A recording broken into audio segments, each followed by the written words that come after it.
There's a small orange box sitting in almost every kitchen in America, and most people walk past it 100 times a year without ever knowing what it is actually capable of. It costs about $1.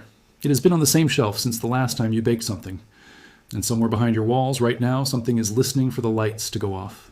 Here's the part nobody wants said out loud. An entire industry has been built on convincing you that the only way to deal with the roaches in your cabinets, the ants along your windowsill, or the mouse you heard scratching last winter, is a technician in a truck and a contract you sign once a year. Homeowners in this country spend billions of dollars annually on pest control, much of it for problems that a plain kitchen staple has been quietly solving in homes for generations. Tonight, we are going to open that box back up and show you exactly what it can do, what it genuinely cannot do, and where the line between the two actually sits. Before we go further, welcome to NexReveal, the channel built for people who are done being talked down to. We dig through forgotten household knowledge, old world engineering, and practical science that somehow got pushed out of the mainstream the moment somebody figured out how to sell you a replacement for it. If that sounds like your kind of channel, stay with us, because what you're about to learn tonight has been sitting in plain sight the entire time. Let's clear something up immediately, because it matters more than anything else in this video.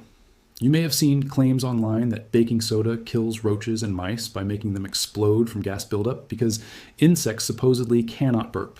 That claim does not hold up under real scrutiny, and repeating it would be doing exactly what the worst corners of the internet do to you, trading truth for a story that sounds satisfying.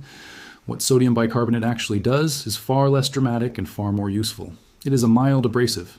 It pulls moisture out of the air and out of small organisms. It neutralizes odors. And critically, it disrupts the invisible chemical trails that ants and roaches rely on to navigate your home. Understood correctly, it becomes a patient, non-toxic disruptor of the exact conditions pests need to survive. Understood incorrectly, as an instant kill switch, it will only leave you disappointed and back on the phone with an exterminator. So let's start where most infestations start. The kitchen, after dark, with roaches. The reason a spray-only approach fails so often is that it treats the symptom instead of the cause. You kill what you can see, and the colony behind the wall simply sends more scouts. The alternative approach works differently. A mixture of equal parts baking soda and granulated sugar, placed in shallow trays along baseboards, behind appliances, and inside cabinet corners, works as bait rather than as immediate poison. The sugar draws them in. The baking soda, ingested repeatedly over days, interferes with their internal systems and dries them from the inside. This is not a one-night fix, and anyone promising you a one-night fix is lying to you before the video even finishes loading. It is a slow siege, not an ambush. But here's where things become interesting and where most people quietly fail without realizing why. Bait alone is not enough. A roach can survive nearly a month without food, but barely a week without water. That single fact changes the entire strategy. If you're only placing bait but still leaving a damp sink, a dripping pipe, or a pet bowl sitting out overnight, you're feeding the very thing you are trying to starve. The real technique is threefold. Refresh the bait every few days before it goes stale, eliminate every source of standing moisture, and let the two pressures work together. That combination is what actually collapses a population over a few weeks, instead of just thinning it temporarily. This idea is far older than any influencer claiming to have discovered it. Sodium bicarbonate has been manufactured and sold to households since the mid-1800s, and by the late 19th century, printed household guides were already describing dustings of baking soda along baseboards as a pest deterrent. Long before that, ancient civilizations were using naturally occurring mineral forms of sodium carbonate compounds for preservation and pest deterrence in stored grain. What you are watching described as a modern hack is, in reality, one of the oldest tricks in domestic science. It simply got buried under a century of marketing. Now, ants operate on an entirely different system, and if you treat them the same way you treat roaches, you will fail. Ants don't eat the way roaches do, and their colony structure means killing the workers you see accomplishes almost nothing, because the nest simply produces more. The trick lies in particle size. Fine powdered sugar, not granulated, blended evenly with baking soda, cannot be separated by an ant's mouth parts the way coarse sugar crystals can. That means the ant carries both substances back to the nest together, feeding the colony from the inside, larvae and queen included. Small caps of this mixture, placed directly at entry points, do the work over roughly a week to 10 days. Slower than a spray, but far more permanent because it targets the source instead of the scouts. There is a second layer to the ant problem that is worth pausing on, because it is genuinely one of the more elegant pieces of science in this entire topic. Ants do not navigate primarily by sight. They lay down pheromone trails, invisible chemical signals that guide every ant behind them along the exact same path. Wiping surfaces down with a diluted baking soda solution does something spray-based cleaners often fail to do effectively. It breaks down and removes that chemical roadway. The next ant to leave the nest reaches the end of a trail that simply isn't there anymore and turns back. Combine the bait with the trail disruption, and you are attacking the colony from two directions at once: from the inside, through the bait, and from the outside, through navigation collapse. This is a good moment for our first honest pause in the video. If you're finding this useful so far, this is exactly the kind of practical, no-nonsense knowledge NexReveal was built around, so consider staying with us for the rest of it, because the mouse section is where most of the internet gets dangerously reckless. Mice frighten people more than any insect on this list, and that fear is exactly why so much misinformation clusters around them. You will find videos claiming that a peanut butter and baking soda mixture causes mice to die from internal gas buildup. We are not going to repeat that claim here, because it is unreliable, and telling you a problem is solved when it isn't is worse than telling you nothing at all. What baking soda genuinely contributes to a rodent problem is more modest, but still meaningful. It helps neutralize odor, dries out damp areas mice are drawn to, and makes an environment less hospitable. The part that actually solves an active infestation is unglamorous. Eliminate accessible food and water, physically seal entry points, and use mechanical traps. Public health guidance is consistent on this point. Rodent droppings and urine can carry pathogens, including salmonella, so an active infestation is not something to treat casually or wait out. If you are dealing with a serious rodent presence, professional help is a reasonable and responsible choice, not a failure. Most homes built before the 1980s have dozens of small, unsealed entry points that were simply never addressed by the original construction. Gaps around plumbing, siding seams, and utility penetrations. The most effective long-term approach treats the whole perimeter of the home, both inside and out. Physical sealing, using materials like copper mesh or proper caulking, is what actually blocks entry. Baking soda's role here is supportive, not structural. A fine desiccant line worked into the same cracks and seams discourages the small crawling insects that try to use those same paths and disrupts the scent trails they rely on.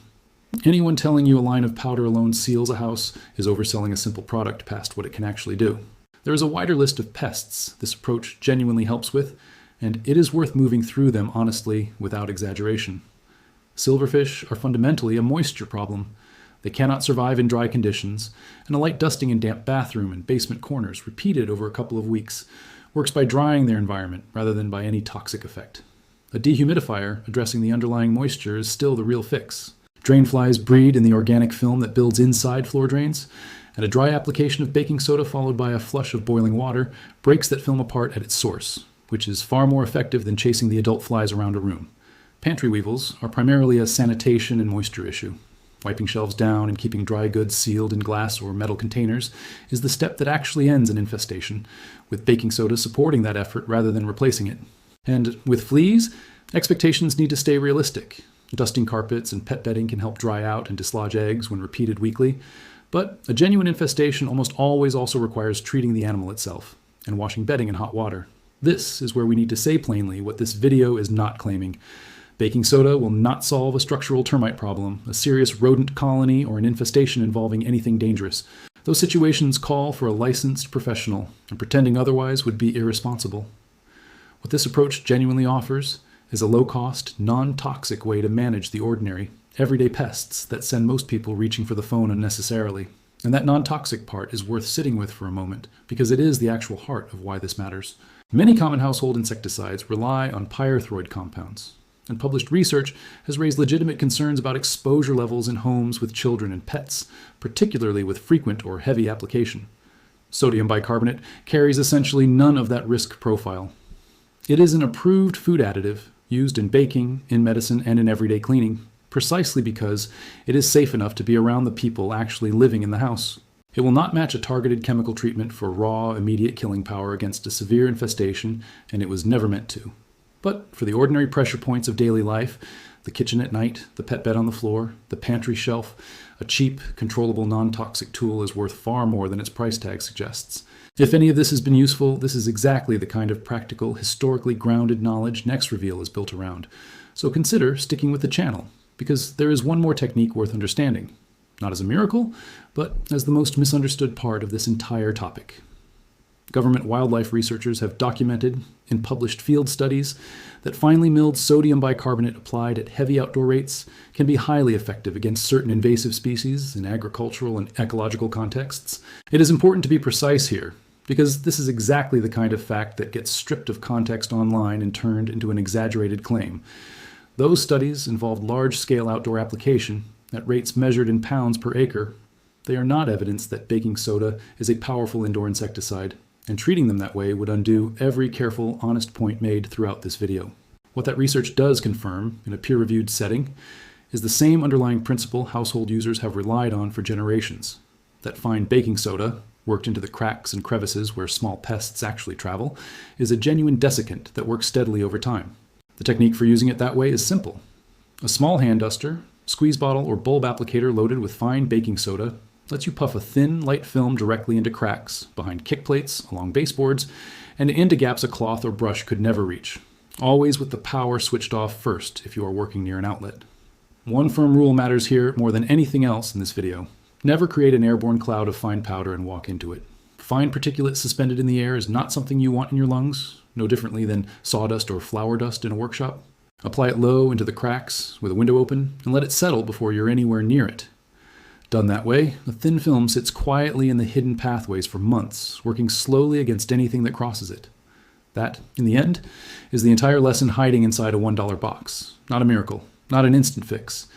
A patient, low-cost tool that removes moisture, disrupts navigation, and makes your home a harder place for ordinary pests to survive. Used correctly, alongside sealing, sanitation, and common sense, not instead of them. If you learned something today, that is exactly why NexReveal exists, to pull practical, overlooked knowledge back into the light before it gets buried under another sales pitch. Tell us in the comments which of these techniques you're trying first, and if your own family has a trick passed down for dealing with pests the old-fashioned way, share it, because someone else watching needs to hear it too. The box has been on your shelf the whole time. Now you actually know what it can do,